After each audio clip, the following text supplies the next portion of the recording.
7 پہاڑیوں 3 سمندروں میں گھرا ایک شہر، 3000 سال پرانی یہ بستی جتنی قدیم ہے اتنی ہی خوبصورت ہے۔ ایک طرف بحیرہ مرمر اور ایک طرف بلیک سی ہے، اور ان دونوں سمندروں کو جو سمندر ملاتا ہے اس کو باسفورس کہتے ہیں۔ یہ سمندر بحیرہ روم کے ایک طوفان کے نتیجے میں مارز وجود میں آئے، لیکن باسفورس کے اندر سے ایک چھوٹی سی لائن پانی کی لکیر اندر جاتی ہے، اس کو شاخ زریں یا گولڈن ہارن کہتے ہیں۔ گولڈن ہارن سے باسفورس کا سفر، باسفورس کا حسن، اس کے ارد گرد کی بستیاں ہیں جو استنبول کی چھوٹی بستیاں ہیں۔ یہیں پر وہ بستی ہے جو استنبول کی پہلی بستی ہے، کادیکوئے۔ یہ سامنے گلاتا ٹاور ہے، بیولو کا علاقہ۔ کادیکوئے مارمرا اور باسفورس کی نکڑ پر ہے۔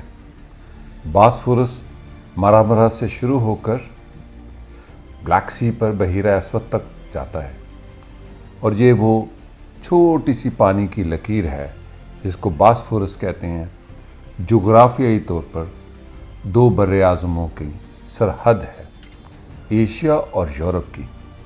اس کو عبور کرنے کے لیے ایرانیوں نے بہت جدوجہد کی کہ ہم اس کو عبور کر کے یونان کو فتح کریں، لیکن یہ سرحد ایشیا کے فاتحین کے لیے ایک بہت بڑا حصار تھا۔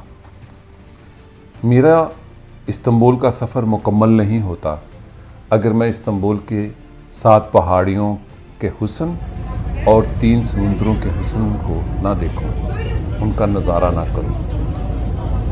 شاخ زریں سے میرا یہ سفر باسفورس میں داخل ہونے کے بعد ایک نیا نظارہ لیتا ہے۔ دائیں طرف ایشیا اور بائیں طرف یورپ ہوتا ہے۔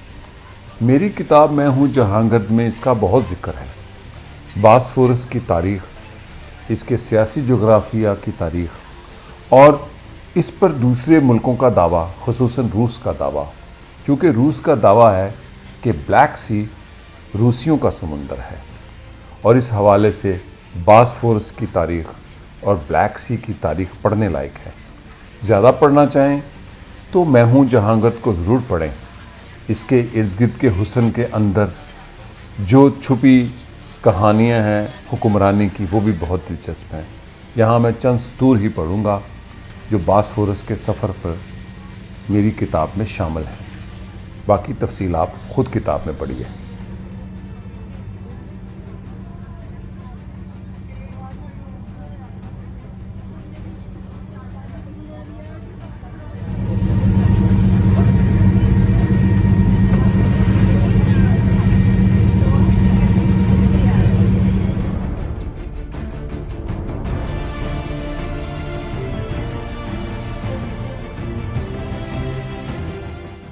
میں ہوں جہانگرد کی چند سطور جو باسفورس کے بارے میں ہیں۔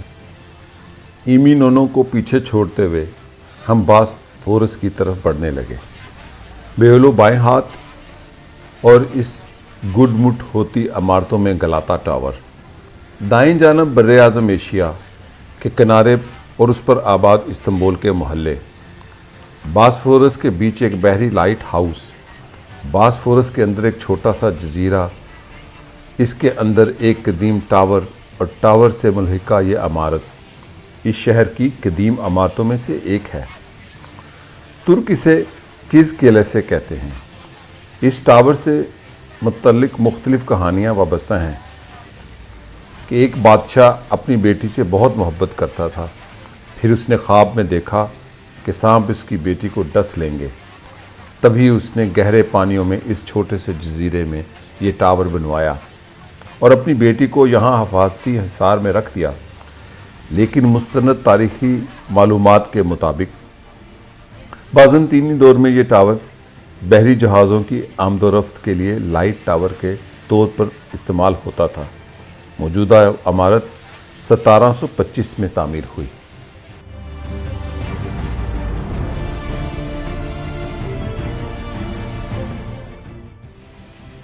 اپنی کتاب میں ہوں جہانگرد میں لکھی باسفورس سے متعلق چند سطور اور حاضر ہیں۔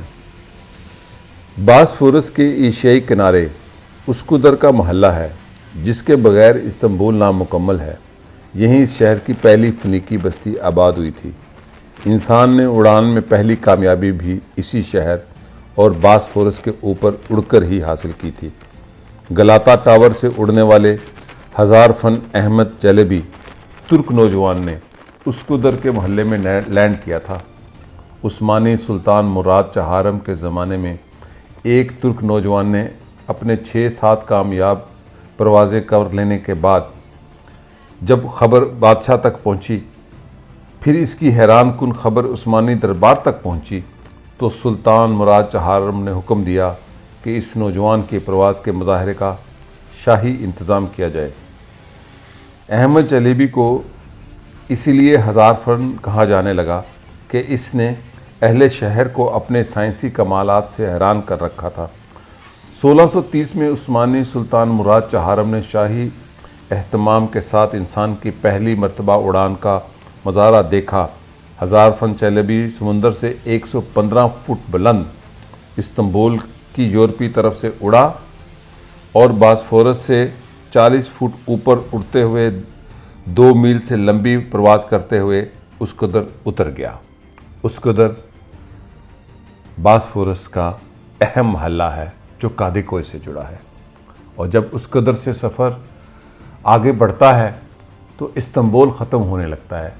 بائیں جانب گھنے جنگل شروع ہو جاتے ہیں جو بلگراد کے جنگل کہلاتے ہیں، اور اس کے سامنے بلیک سی جہاں پر روس، یوکرین، بلغاریہ اور رومانیہ کی سرحدیں ہیں، اور یہ نکڑ استنبول کے دفاع کے لیے اہم ترین تھی جہاں پر ایک مچھیروں کی بستی ہے۔ مزید تفصیل میری کتاب میں ہوں جہاں گرد میں۔